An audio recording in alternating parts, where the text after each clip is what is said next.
गुरुदेव बोहरीबंद में थे। अभी तक आपने सुना था कि Ashok ji Patni RK marbles limited private limited, जो मकराना मार्बल की बहुत बड़ी फर्म है, वो ही मार्बल के मामले में जैन समाज के सबसे बड़े धनाढ्य और प्रसिद्ध व्यक्ति माने जाते हैं। लेकिन जब हम लोग बोहरीबंद में थे तो बोहरीबंद में जैन समाज की एक और बहुत बड़ी मार्बल की फर्म आई। आरके पाटनी साहब का जो वहाँ पर गैंगसा लगा हुआ था वो करीब 100 करोड़ रुपए की लागत का लगा था। दूसरी फर्म ने जो गैंगसा लगाया वो करीब 300 करोड़ रुपए की लागत का लगा था बंधु, जहाँ से वंडर मार्बल निकल करके पूरी दुनिया में जाता है। उस पुण्यान व्यक्ति के पुण्य का क्या कहें कि बगल वाली धरती में कुछ नहीं है, सिर्फ चूना से लाइन खींची है और उसके बगल में जो पत्थर निकलता है उसका कीमत 35 रुपये स्क्वायर फीट, और चूना की लाइन खींचने के बाद यहाँ से जो पत्थर निकलता है उसकी कीमत विदेशों में 1300 रुपये स्क्वायर फीट। ये पुण्य का खेल। वहाँ पर बोहरीबंद में हम लोगों का प्रवास चल रहा था, 2010 की बात है, और CVL कंपनी थी, शायद RCL कुछ ऐसे करके कंपनी का नाम था। उसके मुखिया जो जैन थे वो गुरुदेव के पास दर्शन करने के लिए बोहरीबंद पधारे। बोहरीबंद पधारे तो पहली बार मैंने वहाँ पर एक साथ लगी हुई जैगवार कार 7-8 एक साथ देखी, एक साथ कारें देखी, और कारें देखने के साथ देखा कि कोट पैंट टाई पहने हुए वेल एजुकेटेड स्मार्ट गजब के दिखने वाले एक साथ जैगवार से निकलते हुए 15-20 लोग। उसके बीच में उनके सेठ जी निकले। सेठ जी के चारों तरफ भीड़ चल रही है, कोट पैंट पहन करके लोग चल रहे हैं, और गुरुदेव वहाँ पर पीछे बोहरीबंद में पीछे संत निवास के पीछे जगह थी, वहाँ पर हम लोगों को प्रवचन सार की चारित्र शुल्का पढ़ा रहे थे। चारित्र शुल्का का हम लोग का स्वाध्याय चल रहा था, और इतने में ये पूरी भीड़ यहाँ से होकर के सामने पहुँच गई। गुरुदेव की दृष्टि उन व्यक्ति के ऊपर पड़ गई और पूरी भीड़ के ऊपर पड़ गई। गुरुदेव ने देखा और चुपचाप प्रवचन सार कुंद भगवान को सामने रख के उसमें अपनी आंखें लगा ली। लोगों ने काना फूसी करके उन्हें संकेत भेजे कि महाराज 300 करोड़ का से ऊपर का गैंगसा इन्होंने कटनी में लगाया है, मकराना राजस्थान में, मेरठ में, दुनिया भर में इनकी बहुत बड़ी बड़ी फर्म है, बहुत बड़े आसामी हैं। एक बार गुरुदेव से सिर्फ 15 मिनट का इनके पास समय है, बात हो जाती। सिर्फ 15 मिनट का समय था उनके पास, उनको कहीं आगे जाना था, आगे की उनकी फ्लाइट थी। गुरुदेव ने नज़र पलट करके दोबारा नहीं देखा उनकी तरफ, दोबारा नहीं देखा, और अपने ग्रंथ को हम लोगों को पढ़ाते रहे।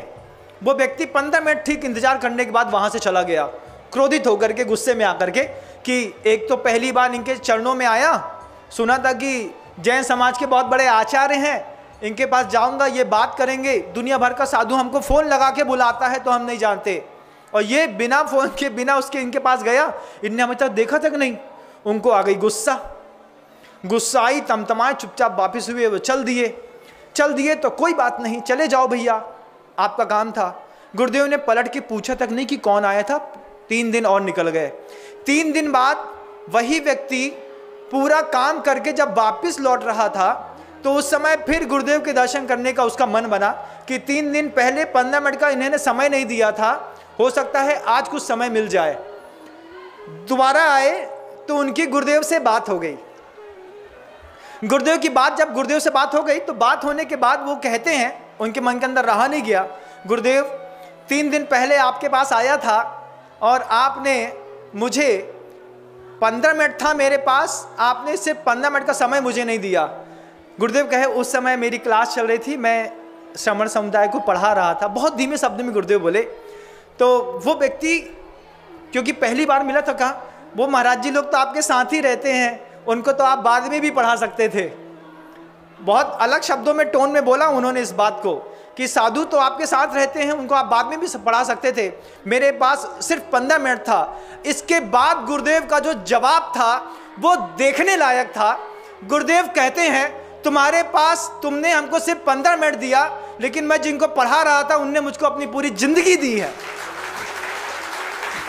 और जिसने मुझको अपनी पूरी जिंदगी दी है मैं सबसे पहले समय उसको दूंगा। ये 15 मिनट तो दुनिया में आते जाते रहते हैं। जब ये बात उन्होंने सुनी और सुन करके गदगद हो गए, और फिर बाद में बाहर आकर के बोलते हैं आज विश्वास हुआ कि ज्ञान सागर जी महाराज के ये शिष्य महाराज अपने आप में अद्भुत, अनोखे और बहुत चोखे हैं।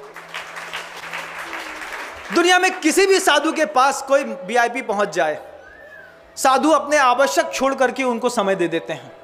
प्रतिक्रमण करने बैठना था तो डिस्टर्ब कर लेंगे इधर उधर, लेकिन मैंने अपनी आंख से देखा है छत्तीसगढ़ में डॉक्टर रमन सिंह उस समय अपनी पत्नी, बच्चे, पुत्र वधू के साथ एक साथ आए।